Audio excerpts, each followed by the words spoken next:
Welcome to This Explainer. Today, we are going to unpack the absolutely incredible 4,000-year saga of a single substance that completely rewired human history. We usually think of history in terms of great leaders, massive empires, or these huge groundbreaking inventions. But today, our protagonist is literally a liquid. We're looking at the history of oil. It's a wild journey from a mysterious puddle in the ancient world to becoming the undisputed engine of modern human civilization. So, let's get right into it. I want you to picture this. Imagine you're living thousands of years ago in ancient Mesopotamia, right in that fertile land between the Tigris and Euphrates rivers. You're just walking along and you notice something really strange. Oozing out from the cracks in the earth, all on its own, is this thick, black, sticky liquid. It smells awful, it's pitch black, and unlike literally anything else you've ever seen, it completely repels water. Nobody had a clue what this was, but human curiosity just took over. Okay, let's dive into this. Part 1. The Ancient Mystery. Early Uses of Oil. Long before our ancestors had any idea what this mysterious substance actually was chemically, they found some pretty incredible ways to use it. Because of that amazing water-repelling property, the Sumerians started using this natural bitumen to waterproof their wooden boats. And just like that, boats lasted longer, long-distance river trade boomed, and the entire local economy shifted. Then the Babylonians took it a step further. They figured, hey, if it keeps water out, maybe it holds things together. So they started using it as a mortar between their building bricks, which made their walls remarkably strong and durable. But honestly, the most fascinating application happened in Egypt. The Egyptians believed death was just the start of a new journey, so they needed to preserve bodies. They used various natural substances for this, including this exact same natural bitumen. In fact, the Arabic word for natural bitumen is mumia, which is literally where we get the English word mummy. So this same sticky liquid that held boats together was actually used to preserve the bodies of kings. But the story doesn't stop in the Middle East and North Africa. Thousands of miles away, in the Sichuan region of China, people weren't just scoping it off the ground. They were actively extracting it. They used these long, hollow bamboo pipes to draw up natural gas and this black liquid from deep underground to use for lighting and heating. Meanwhile, in ancient Persia, they realized this stuff burns really well, so they weaponized it as a flammable liquid for flaming arrows to set enemy fortresses on fire. And over in Greece, doctors were actually prescribing it for skin and joint problems, which sounds crazy, but modern science actually backs this up, showing that certain components of crude oil do have mild antibacterial properties. So across the globe, this one mystery liquid was waterproofing boats, building cities, preserving the dead, fighting wars, and healing the sick. Part 2, Not from Dinosaurs? The True Origin? Now, what's really interesting about this slide is that it busts a massive misconception. For thousands of years, nobody actually knew where this substance came from, and even today, people get it wrong. We've all seen the cartoons, right? We all kind of just assume oil comes from dead dinosaurs. Well, it doesn't. The reality is that the story of oil starts 300 to 400 million years ago, which is way before dinosaurs even existed. Back then, the areas that are now our continents were covered by vast oceans filled with trillions upon trillions of microscopic organisms, things like tiny marine algae and plankton. So how exactly does microscopic ocean life become the black liquid that runs our cars today? Let's walk through it step by step. When these microscopic creatures died, their remains settled down on the ocean floor. Year after year, century after century, they were buried under thick layers of mud and sand. Over millions of years, these organic remains were pushed deeper and deeper into the earth. Down there, intense heat and extreme pressure.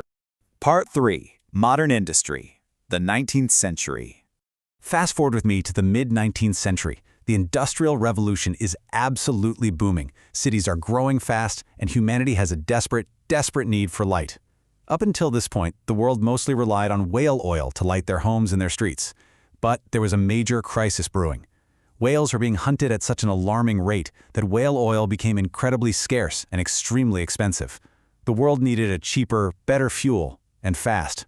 Enter a Canadian geologist named Abraham Gessner. In 1846, he discovered a way to distill a clean, relatively safe fuel from crude oil.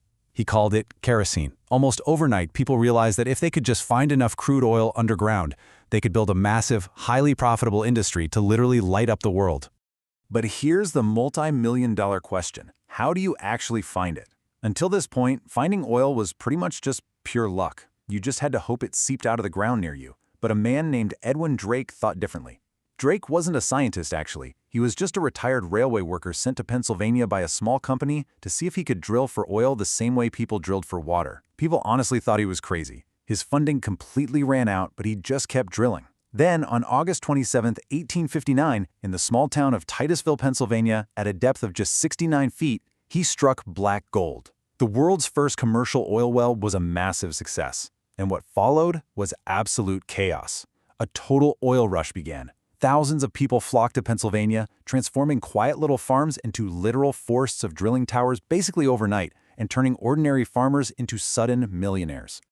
Amidst all this chaotic, booming oil rush, where prices were wildly unstable and companies were going bankrupt just as fast as they were starting up, one man was watching very closely. His name was John D. Rockefeller. He recognized a really fundamental truth. Drilling for oil is a gamble, but refining it, that is a guarantee. See, crude oil straight out of the ground is basically useless. It has to be refined into kerosene and lubricants before it can actually be sold to anyone. So Rockefeller decided to invest everything in refining. But his true genius was his absolutely ruthless business strategy. He struck these secret, highly discounted deals with the railway companies to transport his oil. Because his transport costs were so low, he could easily undercut all his competitors' prices. One by one, rival companies collapsed and Rockefeller just scooped them up. By 1870, he formed Standard Oil, and within just a decade, this single company controlled a staggering 90% of all refined oil in America. Rockefeller became the richest man in modern history. To put that into perspective, his net worth would be equivalent to about $400 billion today. And here's the kicker. Even when the U.S. Supreme Court ordered Standard Oil to be broken up in 1911 to stop his monopoly, the resulting shares he held in the new, smaller companies actually ended up making him even richer. Part 4. The New World. Internal combustion. And this brilliantly illustrates what happened next. Right around the time Rockefeller's empire was being broken up, a massive technological shift happened. The invention of the internal combustion engine literally changed everything. In 1886, Carl Benz built the very first successful petrol-powered car. Then in 1908, Henry Ford launched the Model T, using assembly lines to make cars actually affordable for the average person. Suddenly, there were millions of cars on the road. And it wasn't just cars. Trucks, buses, and tractors quickly followed. The entire global economy, from transporting goods across the country to growing the food we eat, became entirely dependent on petrol and diesel. Oil was no longer just a convenient way to see in the dark, it became the literal heartbeat of the new world. Part 5. Global Power Game. Shifting Resources. So with the whole world now running on oil engines, a pretty terrifying question arose. Where is all this oil going to come from? The global balance of power was about to shift, and shift rapidly. In 1908, a British expedition struck commercial oil in Iran. But the real game changer happened a few decades later. They started searching in Saudi Arabia in 1932, facing years of bitter disappointment in dry wells. But finally, in 1938, Dammam Well No. 7 struck an absolute ocean of oil underground. It completely changed the destiny of Saudi Arabia. Soon after, massive reserves were found in Kuwait, Iraq, and Abu Dhabi. The world quickly realized that the most important resource for the modern economy wasn't just sitting under Texas. The vast majority of it was buried under the sands of the Middle East.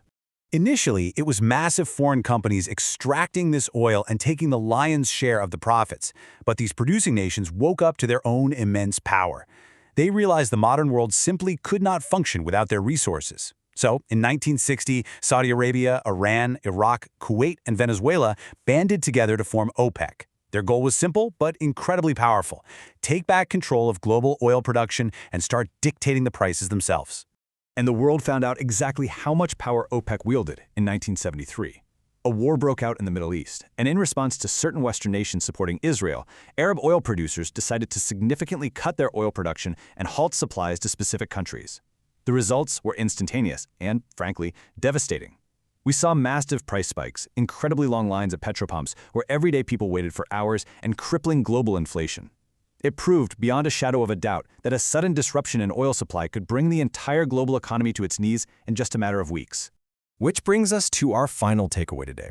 From waterproofing Sumerian boats 4,000 years ago to literally building the modern industrial world, this black, sticky liquid has been the ultimate catalyst for human progress. It gave us light, it gave us unprecedented speed, it gave us global trade. But as the 1973 crisis showed us, and as we still see today, when an entire global civilization becomes totally dependent on a single resource, its greatest source of power also becomes its ultimate vulnerability.